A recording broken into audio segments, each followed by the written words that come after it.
Every 68 seconds, a woman somewhere in the world becomes a victim of sexual assault. Think about that. Before you finish watching this video, another life will already be changed forever.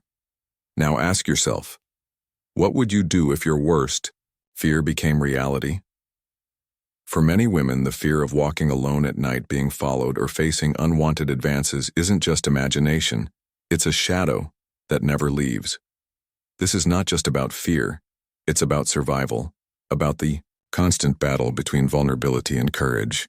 Imagine stepping into a dimly lit street, keys clenched in your fist, pretending to be on a phone call just to feel safer. For women worldwide, safety is not a given, it's a strategy.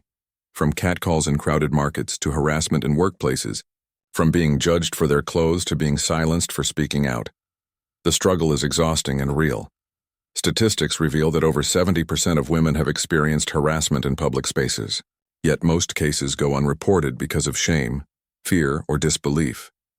These fears are not paranoia, they're daily realities. Take, for example, Maria, a 24-year-old student who was followed home one night. She said her heart raced so violently that she thought it would give her away. She wasn't harmed, but the trauma of that night lingers every time she steps outside after dark. Psychologists explain that such fears don't just vanish. They rewire the brain, causing hypervigilance, anxiety, and even insomnia. And yet, millions of women learn to live with this invisible burden, masking their fears behind a brave face. Experts also stress that it's not just about physical safety, it's emotional, psychological, and social. Women grow up being told what to wear, when to speak, where not to go. The message is clear: safety is their responsibility, while the root problem, harassment and violence, remains largely ignored.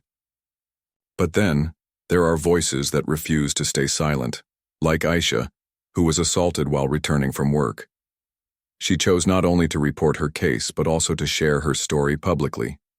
She said, "For years, I lived with fear. Now, I want to live with power. If my voice can protect even one girl, it's worth it." Her courage sparked a movement in her community, encouraging dozens of women to step forward with their stories. Her nightmare became a rallying cry, turning pain into empowerment.